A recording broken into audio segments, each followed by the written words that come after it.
বিশ্বের বিভিন্ন গণমাধ্যমে ইরান যুদ্ধ ঘিরে সৌদি আরব ও সংযুক্ত আরব আমিরাতের গোপন হামলার কথা উঠে এসেছে।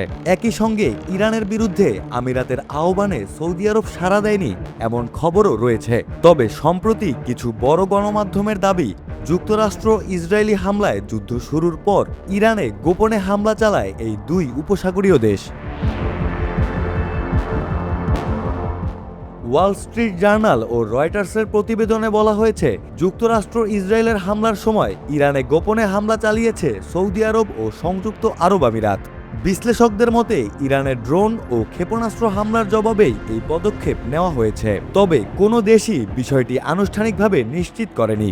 তবে এ গোপন হামলা নিয়ে রহস্য থেকেই যাচ্ছে। নাম প্রকাশে অনিচ্ছুক দুই উপসাগরীয় দেশের কর্মকর্তার বরাতে জানা যায়, যুদ্ধ চলাকালে ইরানে গোপনে বিমান হামলা চালানো হয়েছে। এর মধ্যে এপ্রিলের শুরুতে সংযুক্ত আরব আমিরাত ইরানের কয়েকটি স্থাপনায় হামলা করে বলে দাবি করা হয়। লাভান দ্বীপের একটি তেল শোধনাগারও লক্ষ্যবস্তু ছিল। পরে রয়টার্স জানায়, মার্চের শেষের দিকে সৌদি আরবও ইরানে একাধিক বিমান হামলা চালিয়েছে। তবে এসব দাবি স্বাধীনভাবে যাচাই করা যায়নি। ওয়াশিংটন, তেহরান, রিয়াদ ও আবুধাবি কেউই এ বিষয়ে নিশ্চিত কিছু জানায়নি। বিশ্লেষকদের মতে সন্দেহ সত্য হলে এটি হবে প্রথম ঘটনা যেখানে দুই উপসাগরীয় দেশ সরাসরি ইরানে হামলা চালিয়েছে। যুক্তরাজ্যের পোর্টসমাউথ বিশ্ববিদ্যালয়ের ভেরোনিকা হিনম্যান বলেন, কিছু ছবি আমিরাতের সামরিক সম্পৃক্ততার ইঙ্গিত দেয়। নিরাপত্তা বিশেষজ্ঞ শাহিন মোদাররেস বলেন, সৌদি আরব ও আমিরাতের আধুনিক বিমান বাহিনী ইরানের নির্ভুল হামলা চালাতে সক্ষম। তবে প্রশ্ন হলো, রাজনৈতিকভাবে তারা এমন সিদ্ধান্ত নেবে কিনা। তিনি মনে করেন, সক্ষমতা থাকলেও ঝুঁকি এড়াতে তারা সাধারণত সতর্ক থাকে। ইরান যুদ্ধের সময় আমিরাতও সৌদি আরবে ড্রোন ও ক্ষেপণাস্ত্র হামলা চালায়। লক্ষ্য ছিল আঞ্চলিক অবকাঠামো ক্ষতিগ্রস্ত করা এবং উপসাগরীয় দেশগুলোর নিরাপদ ভাবমূর্তি দুর্বল করা।